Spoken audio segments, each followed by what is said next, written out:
a clip. Oh, well, I couldn't work it out. So. No, it's good to give a shoot. This is being pressed. Yeah. I failed. Sorry. Try that. Okay. Is that better? Can everybody hear me? Yeah. Very good. I'm going to have to keep turning around here because I'm going to have to work the mouse and talk at the same time, a bit like walking upstairs and chewing gum at the same time. It's far too hard for me. But thank you very much for inviting me here to talk a little bit about some backyard radio astronomy in the esteemed company here. This is basically single pixel imaging.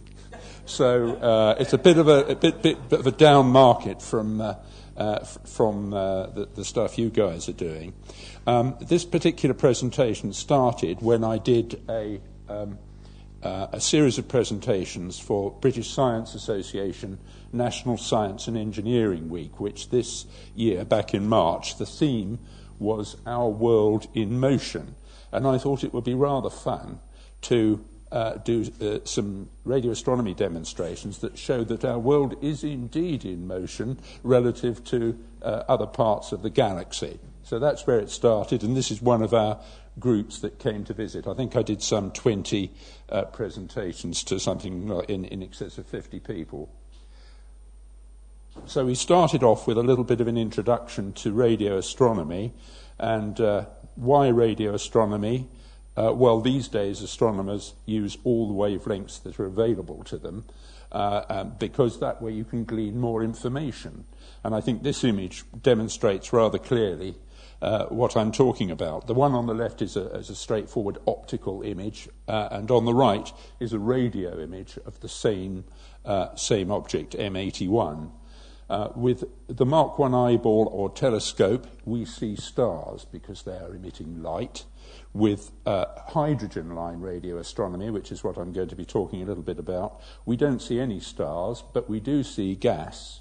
And the minute you can see the gas surrounding that object, you can see that the objects are indeed connected together. So I think you can see straight away that by observing at different wavelengths other than the visible light, you're starting to get more useful information.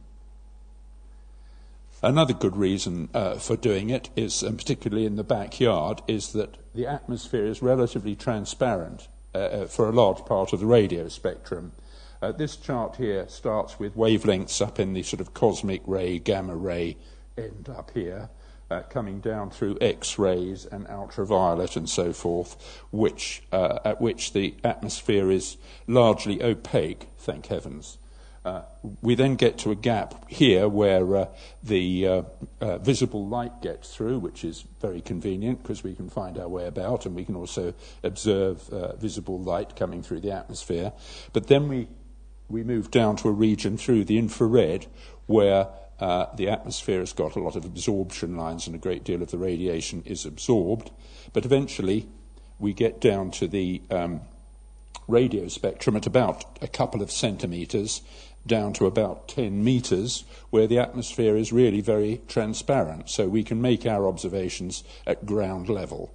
Astronomers who want to observe at these other wavelengths, they've got to put their telescopes up in satellites so that they can are not obstructed by the atmosphere.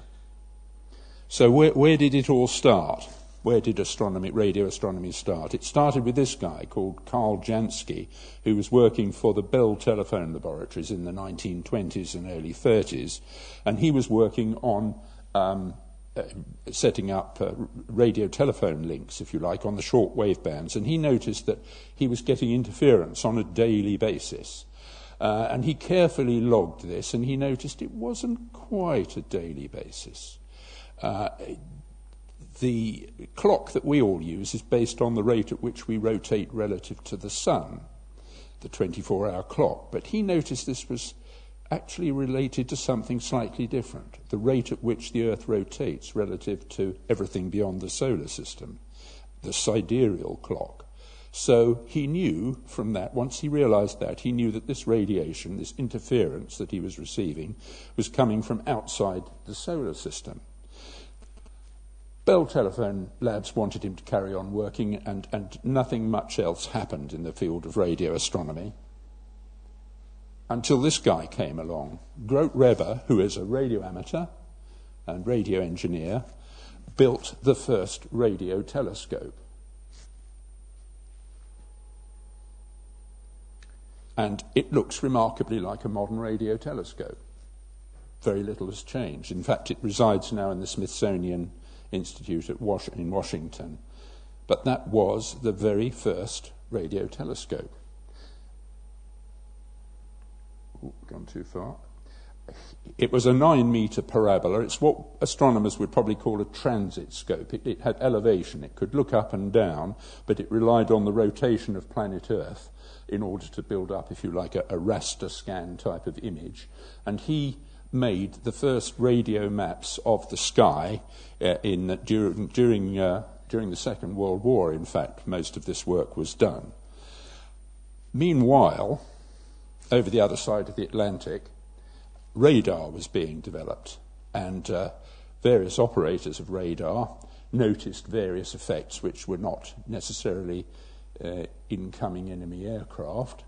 And once hostilities had died down after the war, they started investigating these phenomena. And, of course, there was surplus equipment available that had been World War II radar systems, which were just ideal for the job. So that is really when radio astronomy was born. Now, stars, like our local one, the Sun, radiate what is described as black body radiation. It's purely thermal radiation. The thermonuclear process is inside generating energy, and it's being radiated away from the surface as electromagnetic radiation on a sunny day. And it's very broadband in nature. In fact, the wavelength at which it peaks is given by a law called Wien's law, which you see up there. I won't test you on any of these formula, by the way. But basically what that chart tells you is that hot things glow up into the blue part of the spectrum and cooler things down into the red part of the spectrum. And with the surface temperature of the Sun being around 5,000 Kelvin, it so happens that it peaks in yellow light. If you look at a star like Sirius, for example, that peaks in blue light because it's a lot hotter. And Betelgeuse, or Betelgeuse as we like to call it, is a much bigger star and much cooler at the surface, and that's more down in towards the orange part of the spectrum. This law doesn't, these are not precise wavelengths. It's very broad band in nature, and in fact it tails off to the right there, goes right down into the microwave part of the band, and of course we can detect the Sun in the microwave part of the spectrum. It's not terribly strong, but the Sun, of course, is very relatively close to us. We don't see that kind of radiation in the microwave part of the spectrum from other stars. Even with a very big telescope, you struggle to see even the biggest stars. It goes on as you go further over to the right. Eventually you get down to the cosmic microwave background. I'm sure you've all heard of that. And it's this formula here in which you observe the peak wavelength, and that peak corresponds to, what is it, about 2.7 degrees Kelvin. I think it is somewhere around there. And it's the same law that's determining that. So broadband radiation. Now, when you take the light from the Sun and you split it through a prism-like device, and this starts at the top left with infrared, and line by line eventually gets to the point where you're looking at the blues and off into the ultraviolet. If you split it in that way, you find that there are bits missing, and those are absorption lines. And that's where energy coming from the Sun has been absorbed by atoms of material in the atmosphere of the Sun. And this was discovered a long time ago, and in fact it was how helium was discovered by two astronomers, Jensen and Lockyer, in I think it was about the 1850s or so, discovered helium. It had never been discovered on planet Earth, but they predicted that it would exist, and sure enough, a few decades later, it was isolated and discovered on Earth, and hence its name, helium, from Helios, the sun. So we can see that different atoms of material absorb at different wavelengths. And the process that's causing this is when energy falls onto an atom and raises the orbit level of an electron, and that absorbs a very precise amount of energy, which can be calculated from quantum physics and quantum mechanics. When it falls back, a very precise amount of energy is emitted, and this can be calculated with this equation from Planck's constant. And from that, you can predict very precisely where it will appear on the dial, if you like, the precise wavelength of the energy.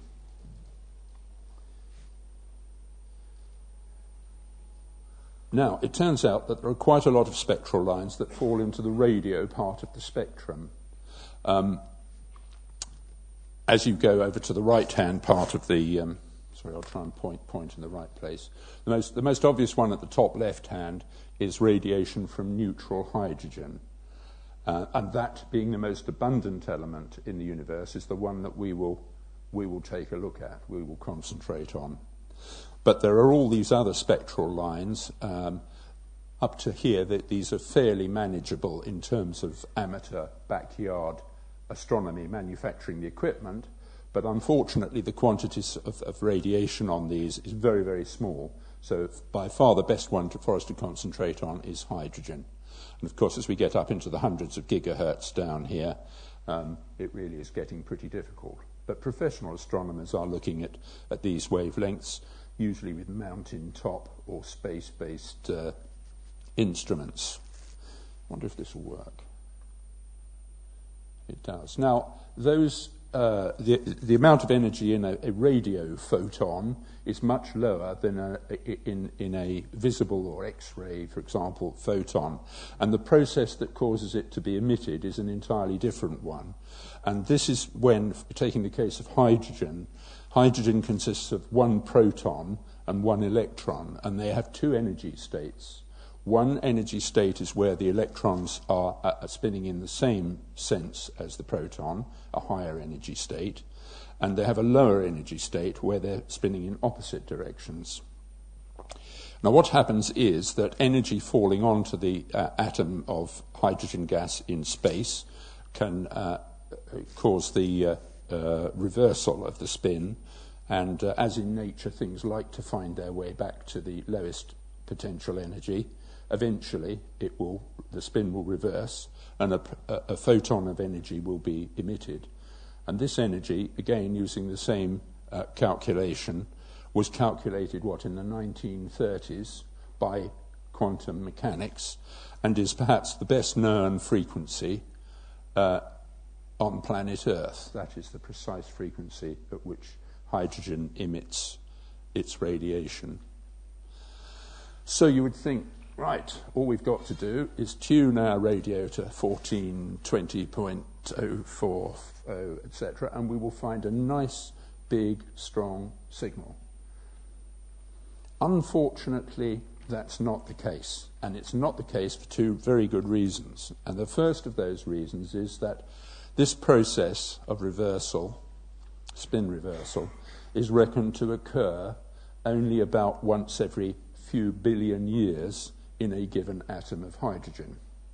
So if you want to detect it, you had better have a great deal of hydrogen in the beam of your telescope. Indeed, to detect it from the backyard, you'd better have hundreds, if not thousands, of light years of hydrogen, because, of course, interstellar hydrogen is at a very low density indeed. So before you're going to get much of it, you need to be looking through hundreds, if not thousands, of light years of the stuff. Luckily, you do see it. But even worse, so it's not a very big signal, worse is it's not on the spot on the dial that you expect it. And the reason for that is the Doppler effect. When you're talking about bodies of hydrogen that are sort of galactically massive, everything is in motion, so the stuff is moving. If it's moving, it's Doppler shifted, so you're going to have to look a lot around the dial to find it. So it's not terribly strong, and it's not where you were hoping it would be on the dial. So what possible use could it be? Well, it can be very helpful when we're examining particularly our own galaxy. If you're an optical astronomer and you're blessed with a lovely view like this is what you see, a band going across the sky. Now, we can see this on a really cold, dark night, and you look up, you see this slight milky band across the sky, which, guess what, it's called the Milky Way. But how do we know what shape it is? We're in it, so our only view of it is kind of edge on from within it. We have no idea, until we start studying it a bit more carefully, what shape it is. We can look at other galaxies, and when we do, we find that they come in a variety of different shapes and sizes. This is called an elliptical galaxy. And there's a spiral galaxy. And there is a barred spiral galaxy. So there are lots more shapes and sizes than I've shown you there, but those are examples of the main types. Now this is an artist's impression of our galaxy, made up from all the information and observations available to whoever made it, and it's a jolly good one. And I'll just talk about it. I may have to turn around and face it a bit so that I can see what's going on and operate the pointer. But you see that we are concluding that ours is a barred spiral galaxy. That's what it appears to be when you look into matters. The Sun is about 2/3 of the way out from the centre, and on this diagram you'll see there's a coordinate system marked going round the outside from 0 round to 360 degrees. That is the galactic longitude centred on the Sun. We tend to centre our coordinate systems in astronomy on the Sun. Used to do it on planet Earth, but the fashion changed some years ago, very famously. And the other scale going out here, these marks here are going out in 5,000 light-year steps. So here we are, and you'll see from this diagram that we appear to be in one of the spiral arms of this galaxy. Let's just see what the next slide will tell us. Here's a different view of it. To get the view that we were just looking at, or indeed this view, you would have to get into your spaceship and travel out of the plane of the galaxy by several 100,000 light years to get that view. Okay? Looking from this direction, what have we got? Not sure I can see this terribly clear. Right, we've got the Sun here, and we have got, in this direction over here, sorry I'm having to face the other way, it's so that I can read the screen. We've got, if we look in this direction, 3 possible spiral arms that we could observe. This arm that we're in is known as the Orion arm. The next one is the Perseus arm, and the next one, again, is the Cygnus arm.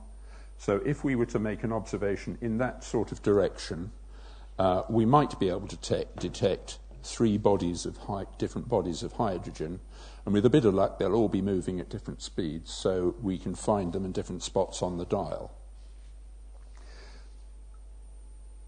To do that, we're going to need a scanning receiver of some sort, and the one I use consists of a 3.7 metre dish, which I also use for Earth, Moon, Earth EME stuff, but with a different feed horn on it.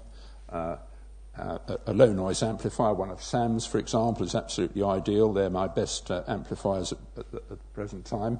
And I down convert from 1420 megahertz.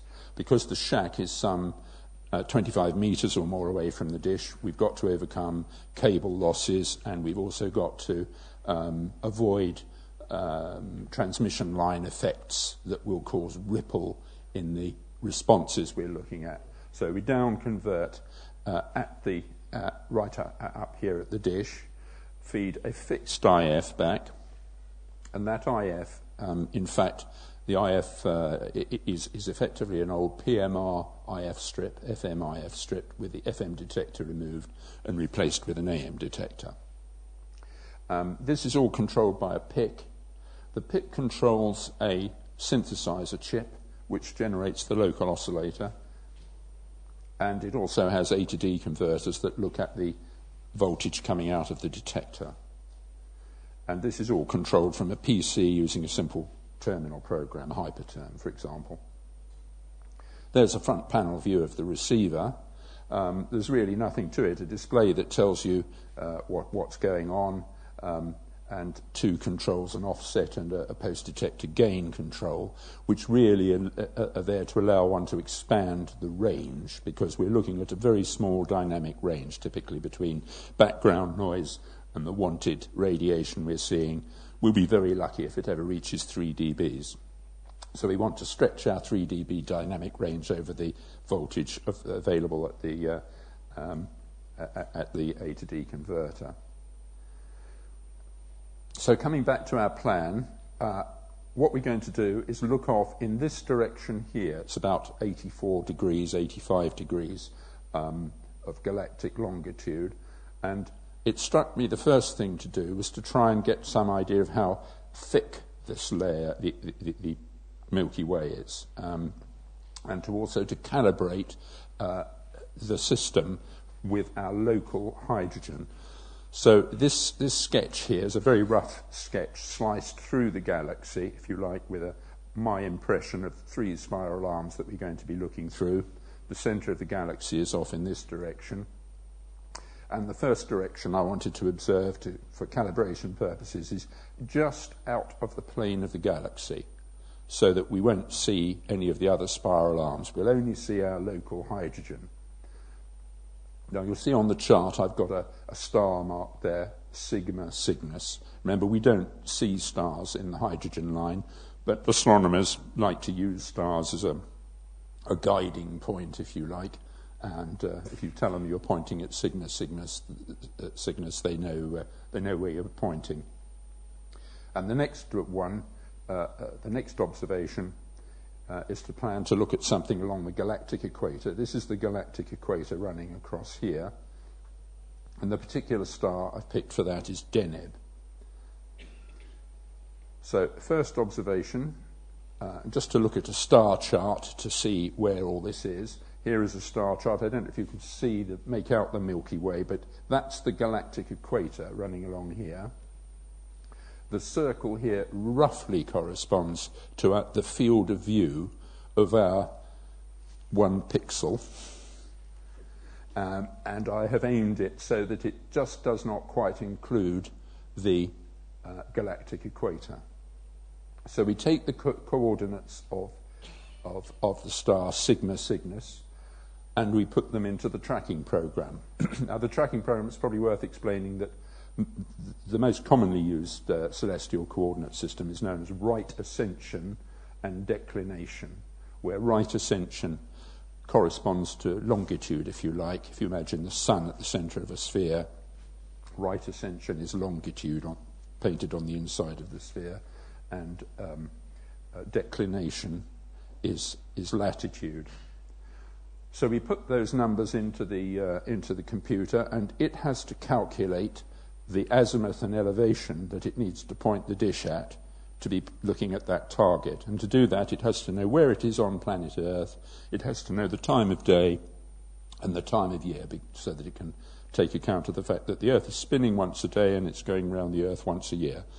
And once it's tracked to it, it's got to keep it on target while the Earth is travelling as it does. So we put that into the computer, and hopefully the telescope, sorry about the very poor quality of the video here, I know at this esteemed organisation I should have done better, but the the dish slowly slews onto the target. I think that's enough of that. Having got it there, we start off the scanning process, and you'll see that I've set here a start frequency of 1420 megahertz, stop at 1421. We're stepping in 20 kilohertz steps. The IF I was using at the time for this observation was 144.005. I was actually using audio out of an FT817 for this particular observation, and the local oscillator was locked to a GPS reference. You can see it's scanning away. There's the frequency that it's on. As we go down here, you'll see the voltage on the detector is staying pretty constant, not much happening. The next column is just a tuning voltage, which is there purely for my benefit. As it was a VCO it was controlling, and look, the voltage has started to go up. Now it's going back down again. Each step we're looking in the bandwidth of a I think it was a 25 kilohertz PMR. So what are we looking at? About 12.5, 15 kilohertz worth of bandwidth. We're taking the noise in. There we are. The volts have gone back down again. I think that's enough of that. So next, we copy that data. Its output is comma-separated variables, and we can simply copy it into the pasting buffer, and we can take it to a spreadsheet that we prepared earlier, which has got the maths in it to calculate radial velocity using the Doppler equation. That's what's appearing in this, I think it's that column there. And lo and behold, we see a peak. In fact, we see a peak just like that. So the scale along here is not frequency, it's been converted to radial velocity in kilometers per second. And you'll see that within our local hydrogen, it looks like we're moving at around about 20 kilometers per second, 20 or 30 kilometers per second. Coincidentally, that's about the speed that we travel around the sun. Coincidentally. It is coincidentally because it depends when we did it. But we are, to get round the sun once a year, if you do the sums, it works out at roughly 30 kilometers per second. So the next target, now we've sort of calibrated ourselves with the local hydrogen, the next target is to look at Deneb, and you see now my circle that shows the field of view of our one miserable pixel now includes the galactic equator. So we put the coordinates into the system,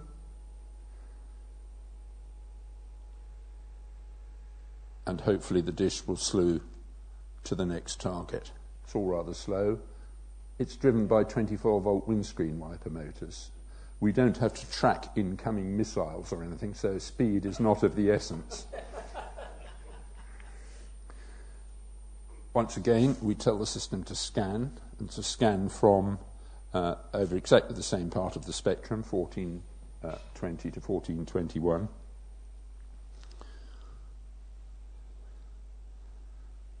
At about the same spot on the dial as before, we see a peak starting to appear.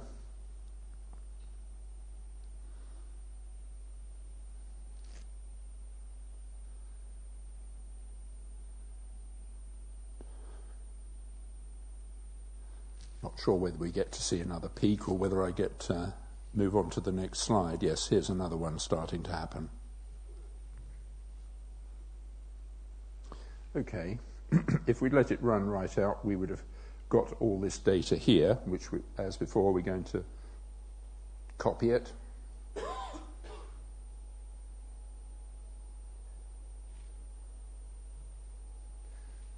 And paste it into our spreadsheet that's ready and waiting for it as comma-separated variables. And lo and behold, now we've got 3 peaks.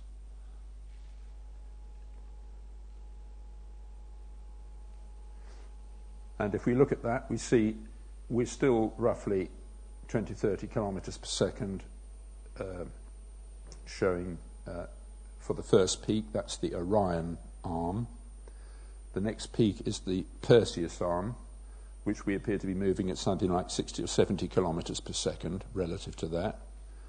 And the outer arm that we're seeing, we're moving at just under 100 kilometers per second relative to that.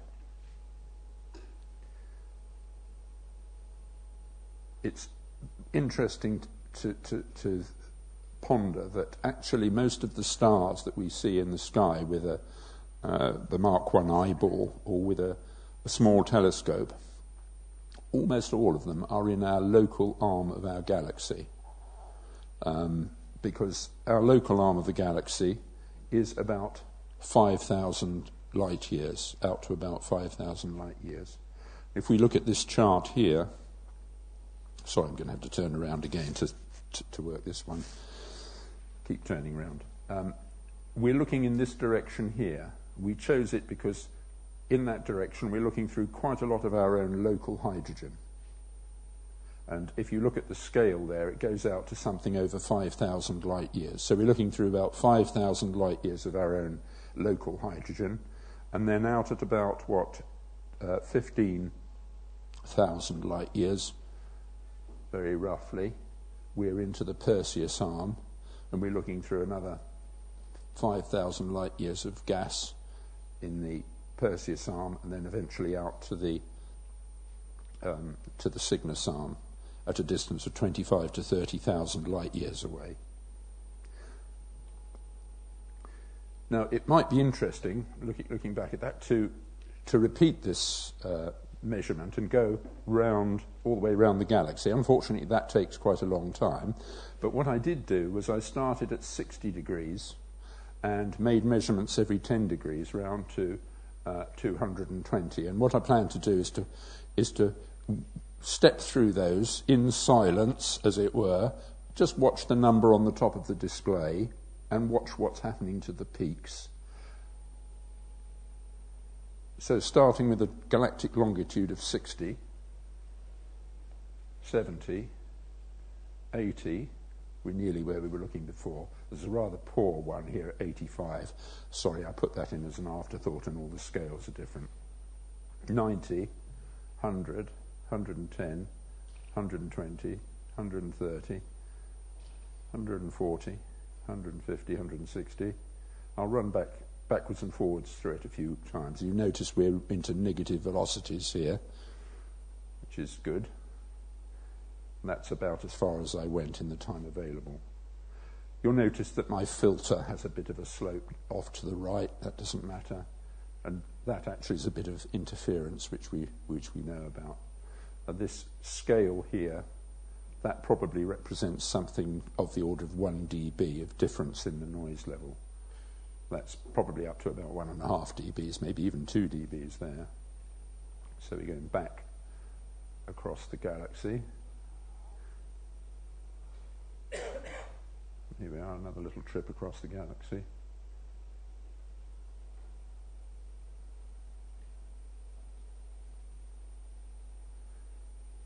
So we've looked from, where are we, 60 degrees, which is round here, somewhere round to there, just that part of the galaxy which is convenient, can conveniently be observed from northwest Hampshire in the first part of this year. And this is something I'd like to repeat periodically, over perhaps once every quarter, and build up some more data.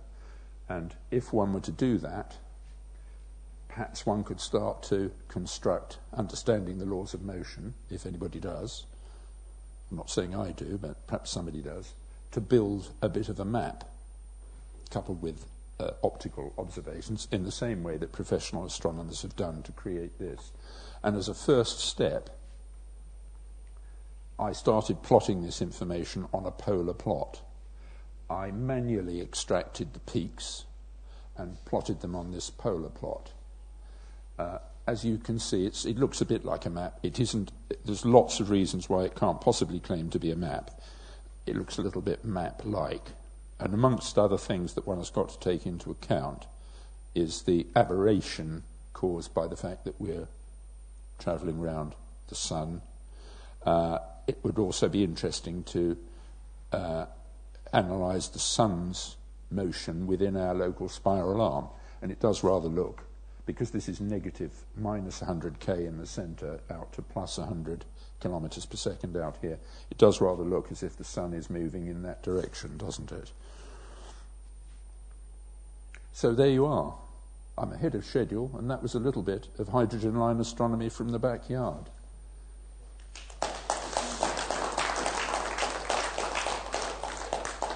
Any questions?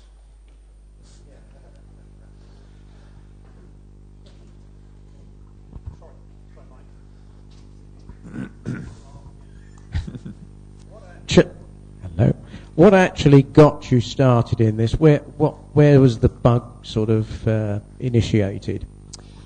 Well, I ended up with a 3.7 metre dish in the backyard for doing EME, and I thought, what a pity that 99.9% of the time it's not doing anything else. Incidentally, at this time, it's probably worth a little thank you, because I don't know whether Steve Burkhill, G8AKQ, was ever a member of BATC, but he was... Is he still a member? Well, I would like to thank him very much indeed, because you may know that he did a considerable amount of work on satellite television in the very early days, and when he retired from his QTH in Moneyash in Derbyshire, in the Derbyshire Peak District, he had a small dry stone wall paddock with a number of dishes in it, and he put a note to the Scatterpoint UK Microwave Group newsletter saying that he'd got these dishes and would anybody like to come and fetch them. You bet. I went and fetched the 3.7 metre solid dish. It was quite an interesting challenge getting it home, but that's how I started with the EME. And about the same time, I did do the radio astronomy by distance learning course, which they were running up at Jodrell Bank. Sadly, they're not running it anymore.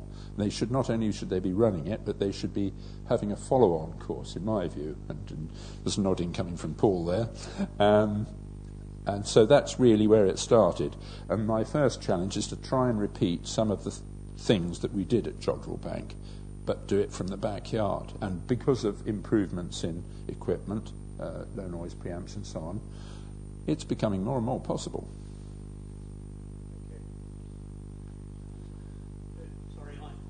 Any other questions?